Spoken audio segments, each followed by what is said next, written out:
Welcome to Jayanti. Finally আমরা এসে পৌঁছে গেছি জয়ন্তীতে। ওয়েলকাম বক্সার টাইগার রিজার্ভ।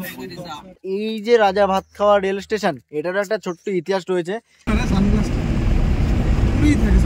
ডুয়ার্স কিন্তু আমাদের পশ্চিমবঙ্গ তথা আসাম নিয়ে গঠিত। আর ডুয়ার্সের রানী কিন্তু বলা হয় জয়ন্তীকে। এ হচ্ছে রেল লাইন, যে রেল লাইনটা চলে গেছে শিলিগুড়ির দিকে। তোমরা নিজের কোনো পার্সোনাল গাড়ি নিয়ে আসো, এক্ষেত্রেও কিন্তু তোমাদেরকে এই পারমিশন নিতে হবে।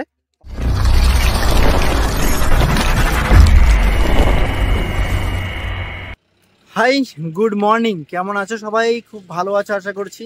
ভিডিওর থাম্বনেল এবং টাইটেল থেকে বুঝতে পেরে গেছো আমাদের আজকের এই ভ্রমণটা কি নিয়ে। হ্যাঁ, ডুয়ার্সের রানী ভ্রমণে যাচ্ছি আমরা, জয়ন্তী যাকে বলা হয়। জয়ন্তী বা বক্সার আমরা কি কি ঘুরছি, তো সেগুলো নিয়ে ডিটেলসে আজকের এই বিস্তারিত ব্লগ। চলো, জার্নিটা আশা করছি খুব দারুণ হবে। তবে যতটুকু জানা যায়, এই জয়ন্তী বা বক্সা গেলে কিন্তু আমাদের অনেক কিছু রুলস মেনটেন করতে হয় বা মানতে হয়।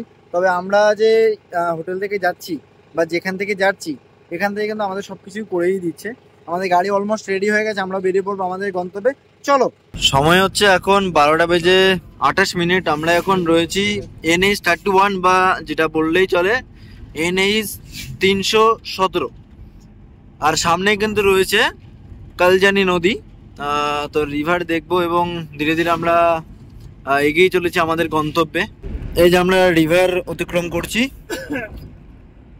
আমরা ফাইনালি প্রবেশ করলাম বক্সার জঙ্গলে।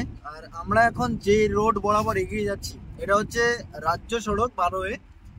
আমাদের ঠিক লেফট সাইডে রয়েছে রেল লাইন, যে রেল লাইনটা কানেক্ট করছে পুরোপুরি ডুয়ার্সের জঙ্গলটাকে এবং আলিপুর থেকে শিলিগুড়ি লাইন ভায়া হাসিমারা।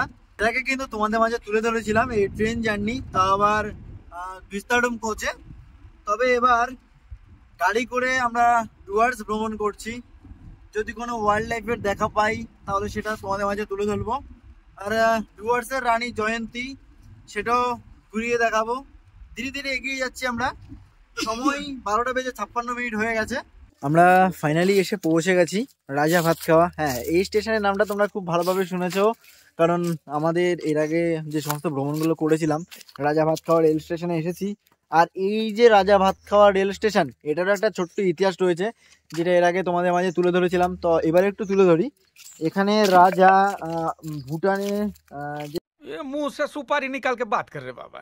যাই হোক, এখানে একটা ছোট্ট একটা ইতিহাস রয়েছে। আমার অ্যাকচুয়ালি এখন বর্তমানে ইতিহাসটা মনে নেই, বাট রাজা নাকি এখানে এসে ভাত খেয়েছিল, এই কারণে কিন্তু এই জায়গাটার নাম হয়েছে রাজা ভাত খাওয়া। আর আমরা যেহেতু এখন জয়ন্তীর দিকে যাব, তো এর জন্য আমাদের কিন্তু পারমিট বা পারমিশন নিতে হবে।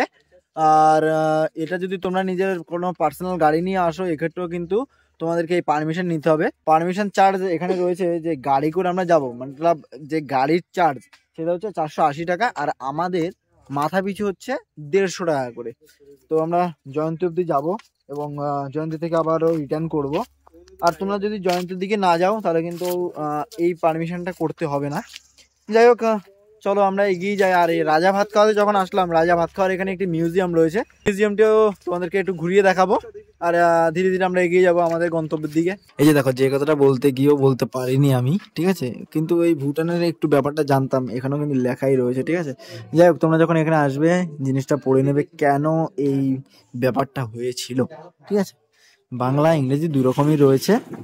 আর এই হচ্ছে মূল মিউজিয়াম। এই হচ্ছে আমাদের জয়ন্তী টাইগার রিজার্ভের মূল এন্ট্রি পথ বা প্রবেশ পথ। ওয়েলকাম বক্সার টাইগার রিজার্ভ। রাজা ভাত খাওয়া থেকে বক্সার যে জয়ন্তীর ডিস্টেন্স অলমোস্ট 15 কিলোমিটার।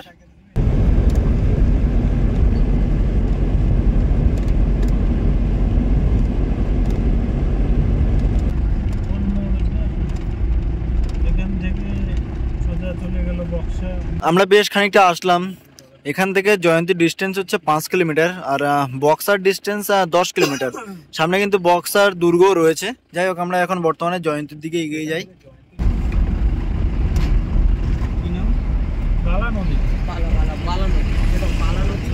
আর ওইদিকে হচ্ছে ভুটান পাহাড়।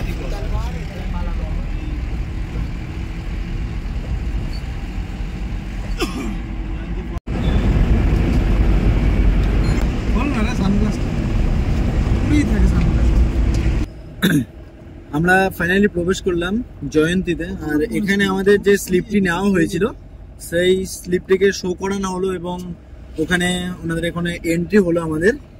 আর এবার ভেতরে প্রবেশ করব, যা যা ঘোরার রয়েছে, জয়ন্তী রিভার রয়েছে, সবগুলো তোমাদের মাঝে তুলে ধরবো। এখনো পর্যন্ত জার্নির অভিজ্ঞতা কিন্তু বেশ দারুণ। Welcome to Jayanti. ফাইনালি আমরা এসে পৌঁছে গেছি জয়ন্তীতে। হ্যাঁ, সময় আপডেট যদি বলি তাহলে হচ্ছে ঘড়ি বলছে 2:02 হয়ে গেছে। আর এই যে পেছনে পাহাড়টা তোমরা দেখতে পাচ্ছ, এটা হচ্ছে জয়ন্তী পাহাড়। জয়ন্তী পাহাড়ের ঠিক অপোজিট সাইডে যে পাহাড় রয়েছে সেটা হচ্ছে ভুটান। এই ডুয়ার্স এরিয়াটা কিন্তু পুরোপুরি পশ্চিমবঙ্গ এবং আসাম নিয়ে গঠিত। এর মাঝে রয়েছে গরুমারা জাতীয় উদ্যান, জলদাপাড়া জাতীয় উদ্যান, এছাড়াও কিন্তু কাজিরাঙ্গা, আরও অনেক। যাই হোক, সমস্ত জায়গা জুড়ে কিন্তু এই ডুয়ার্স, আর ডুয়ার্সের রানী কিন্তু বলা হয় জয়ন্তীকে। বর্তমানে আমি এখন জয়ন্তীতে রয়েছি, আর জয়ন্তীর এখানে রয়েছে জয়ন্তী রিভার। আর এই হচ্ছে সেই জয়ন্তী রিভার। বর্তমানে নদীতে জল নেই বললেই চলে। আর এই পুরো জায়গাটা কিছুটা এই রকম, বেশ দারুণ লাগছে দেখতে। এই গাছটি কিন্তু আরো দারুণ লাগছে দেখতে, দেখো কি দারুণ। এই দেখো, তোমরা যখন সাফারি করবে তখন কিন্তু সাফারির গাড়িগুলো কিছুটা এইভাবে তোমাদেরকে ধীরে ধীরে নিয়ে যাবে তোমাদের ভ্রমণ করানোর জন্য। একদমই ওইদিকে যাবে, পাহাড়ের কোলে। আমরা এখন শালবনের মাঝখান দিয়ে যাচ্ছি আমাদের গন্তব্যে, বক্সার যে ফোর্ট রয়েছে সেই দিকে, বা বক্সার ভিউ পয়েন্ট। সময় হয়ে গেছে 3:55। আর আমরা ফাইনালি এসে পৌঁছে গেছি সান্তালা বাড়ি। আর এই সান্তালা বাড়ি থেকে তোমাদেরকে নিজস্ব গাড়ি বুকিং করে, নিজস্ব গাড়ি বলতে এখানখানে যে গাড়িগুলো রয়েছে সেই গাড়িগুলো বুকিং করে তোমাদেরকে উপরে যেতে হবে। যে ভিউ পয়েন্ট আছে বা এখানকার যে বক্সার ফোর্ট রয়েছে সেই ফোর্টগুলো তোমাদের ঘুরে দেখতে হবে। আর এটা কিন্তু কোনো প্যাকেজের মধ্যে থাকবে না, এটা তোমাদের পার্সোনালি গাড়ি বুক করে উপরে যেতে হবে। বা যেই 0 পয়েন্ট বললেই চলে, 0 পয়েন্টে তোমরা যেতে পারো। ভিউটা কিছুটা হচ্ছে এইরকম। এই যে এখানে লেখাই রয়েছে লেপচাখা। আর শাল গাছগুলো বেশ দারুণ লাগছে। এই হচ্ছে মেন রোড যাওয়ার। ঠিক যেতে হবে আমাদেরকে এই আপার পোর্শনে, মানে এই হিল যে রয়েছে এই হিলে যেতে হবে আমাদেরকে। তবে এখন আর যাবো না, কারণ সময় অনেক হয়ে গেছে, অলমোস্ট 3:30 বেজে গেছে। যেতে যেতে প্রায় আরো মিনিমাম ধরেই রাখো 30 মিনিট লেগে যাবে। তারপরে কিন্তু আবার আমাদেরকে ট্রেকিং করে উপরে উঠতে হবে, তো ভিজিবিলিটি অনেকটা কমে যাবে। তাই আর যাবো না, ফিরে যাব আমরা আমাদের মূল গন্তব্যে বা মূল রিসোর্টের উদ্দেশ্যে। যাই হোক, এইভাবে আমাদের জার্নিটি এখনো কন্টিনিউ করছি। আর এটা কিন্তু পুরোপুরি বক্সা টাইগার রিজার্ভ ফরেস্টের মধ্যে।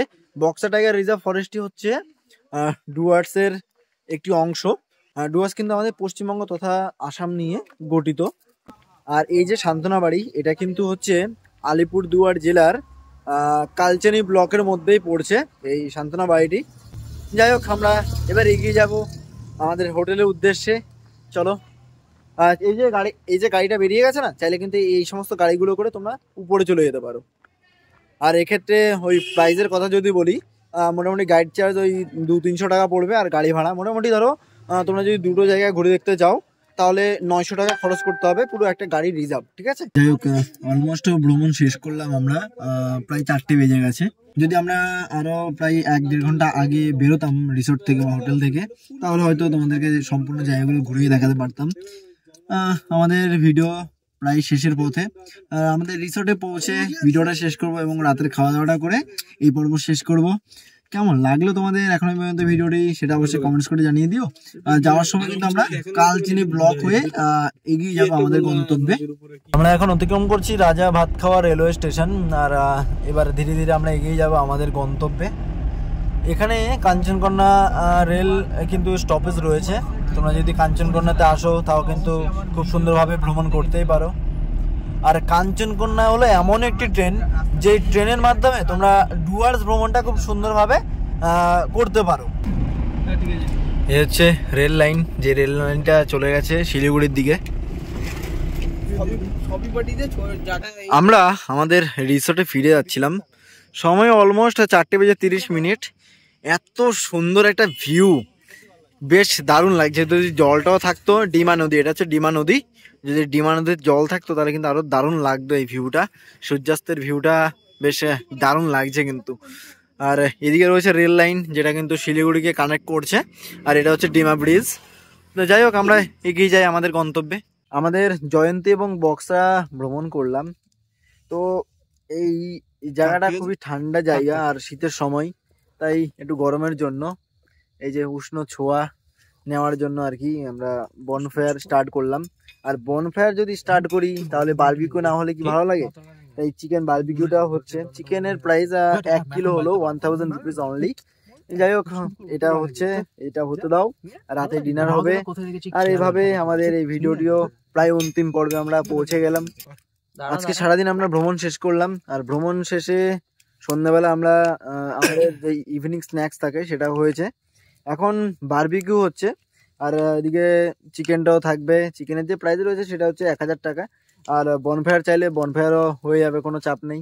যাই হোক রাতের খাওয়া দাওয়া করার সময় কথাবার্তা হচ্ছে। সময় হচ্ছে 8:42, আর এদিকে আমরা পেয়ে গেছি চিকেন বারবিকিউ। এই দেখো বেশ দারুণ হয়েছে চিকেন পোয়াটা। আর এদিকে এটা কি গো, রয়েছে চাটনি। তো চাটনি দিয়ে চিকেন দিয়ে একটু হয়ে যাক একটা বাইট।